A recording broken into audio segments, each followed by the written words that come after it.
Dr. the Honorable Keith Rowley, Prime Minister of the Republic of Trinidad and Tobago, Mr. Robert Price, Chairman of PriceSmart Inc.,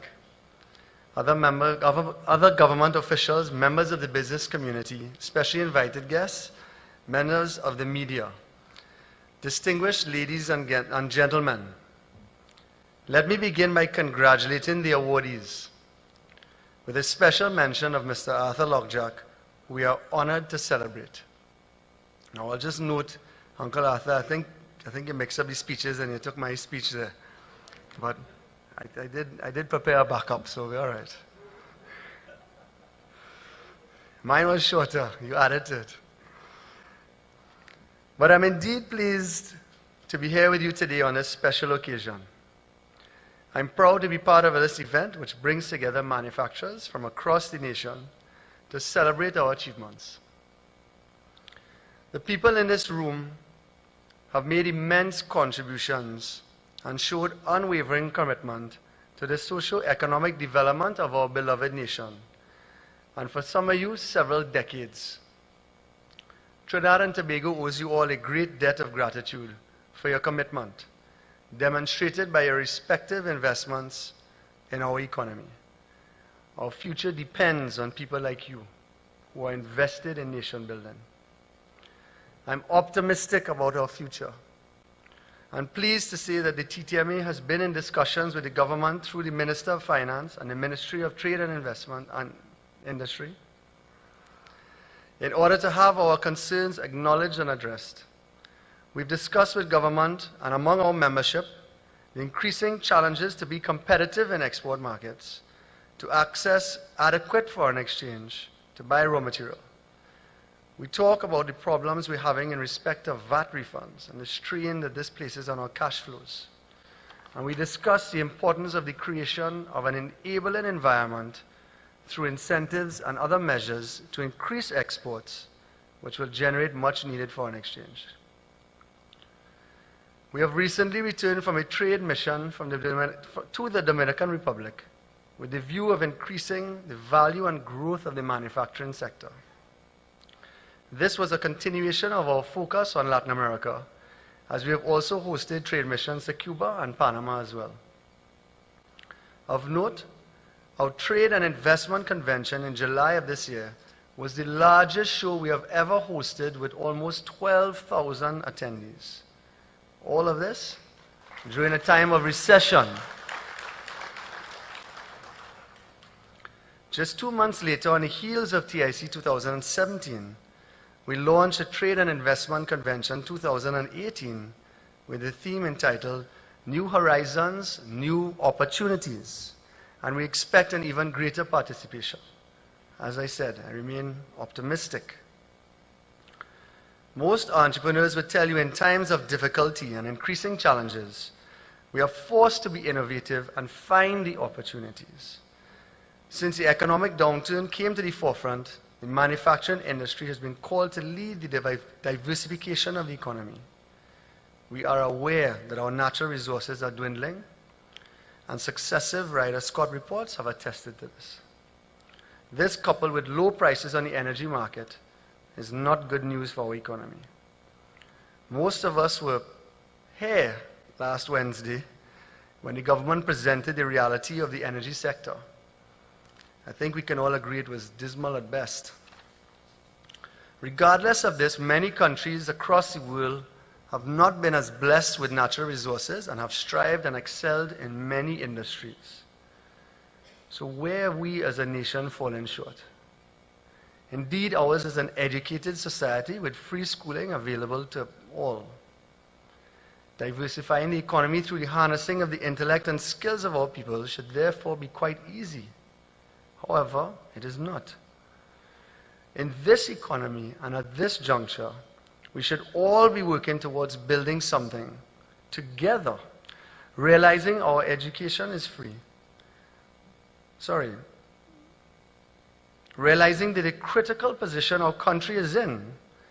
Yet we read every day that though our education is free, some schools have teachers that do not show up on time, if at all. Who suffers? Our children do.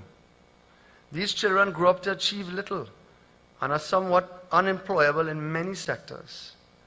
If you realize you're unemployable, what really are your options? This takes us to the crime problem and how it's affecting us as a society. We heard the budget yesterday. Money is being pumped into dealing with crime in this country. But really, where does it start? It starts with the teacher that didn't come to school to teach a child. It starts with a parent who did not spend the time with the child to show him right from wrong. And it starts with a child who everywhere he goes sees unproductivity and malaise is the order of the day. We see people in some sectors with jobs for life. They come in late and they leave early and therefore don't ascribe to a fair day's work for a fair day's pay.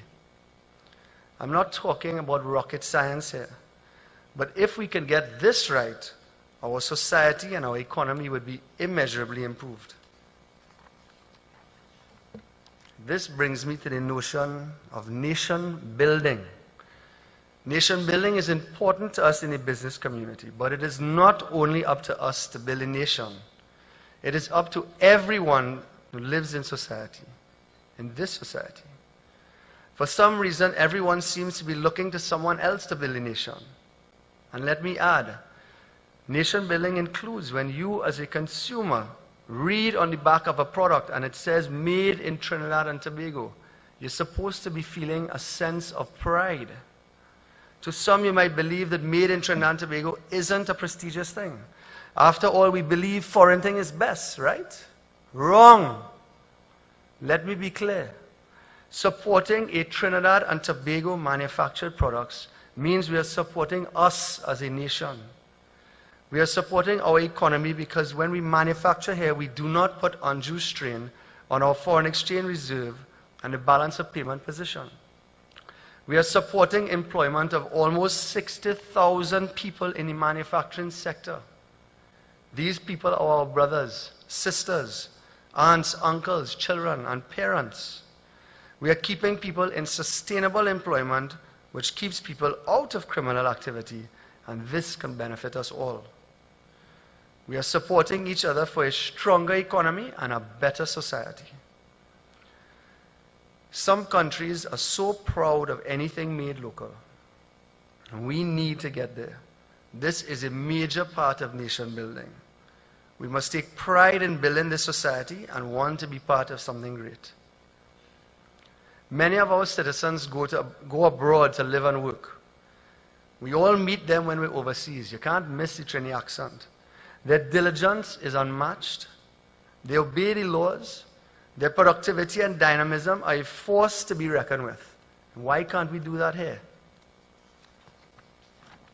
As we enter a new era in which diversification is compulsory, I believe a few more things must be compulsory. Productivity, customer service, and simply obeying the law. Let us start by reminding our people there is never the right time to do the wrong thing, and there is never a wrong time to do the right thing. We are no longer entitled to resources to the end of time. But we are now seeing that it is up to us Trinbagonians to build a better society. And a better society will inevitably lead to a better economy. Among our own membership, we see businesses built from a dream and sheer will and hard work, transformed into thriving businesses. But when these businesses come to be, the environment needs to be enabling for that business to be able to survive, grow, and thrive. We cannot be narrow-minded. A thriving business is contributing to the economy through more taxes, greater employment, and helping to build a sustainable future. But how is it going to grow? It will grow by being competitive for the business to be able to export. However, when we get into export markets, we acknowledge that we will need to compete in different ways. Many of the countries that we are competing against are very productive. They have an ease of doing business and are incentivized by their governments to export. These advantages serve to make products more competitive and our products end up being at a disadvantage in this regard. Consequently, we attempt to be more innovative, bearing in mind that if the local environment is not enabling for business growth, in order to survive, there is a risk that manufacturing operations could be moved to countries which provide better conditions. Unfortunately, ladies and gentlemen, we've already seen this happen in many instances. In other cases, as Mr. Lockjack pointed out, it simply becomes cheaper to outsource and import products. And we all know where that story goes. Job losses, less forex, loss of value creation locally, etc. I look forward from hearing from our keynote speaker tonight, Mr. Robert Price, who we are privileged to have with us this evening. No pressure, Robert. Mr. Price is the co-founder and chairman of PriceSmart Inc. PriceSmart is a member of the TTMA and no stranger to us in society. It is invaluable to be privy to the global perspective, to understand what a competitive environment is and what is expected of us as manufacturers attempting to break into some of these export markets. If we are serious about export, these are the learnings that will serve to propel us forward. Now, some of us, we have unique products and we've been able to settle into niche markets overseas, and that's how we've made our way. And that's fine. Whatever our products may be, it certainly would help if we worked on our fundamental issues as a nation, such as productivity. In some instances, I can say that the fault is not wholly with the government of the day, and in other instances, I would say that it is sometimes successive governments' inability to take tough decisions due to political consequences. Quite recently, the Economic Development Advisory Board presented a draft strategy and roadmap to government. The roadmap was created out of the recognition that there's a consequence of dramatically lowered oil and gas prices. This has forced TNT to think of ways in which the economy can be diversified so that varied sources of income could be derived. It was highlighted in this presentation that both private and public sector coordination, stakeholder leadership and partnership, collaboration, and focused actions are integral in our journey. The board cited that worker productivity and work ethic were also seen as challenges to be overcome. Imagine this, when two of our national watchwords are discipline and production.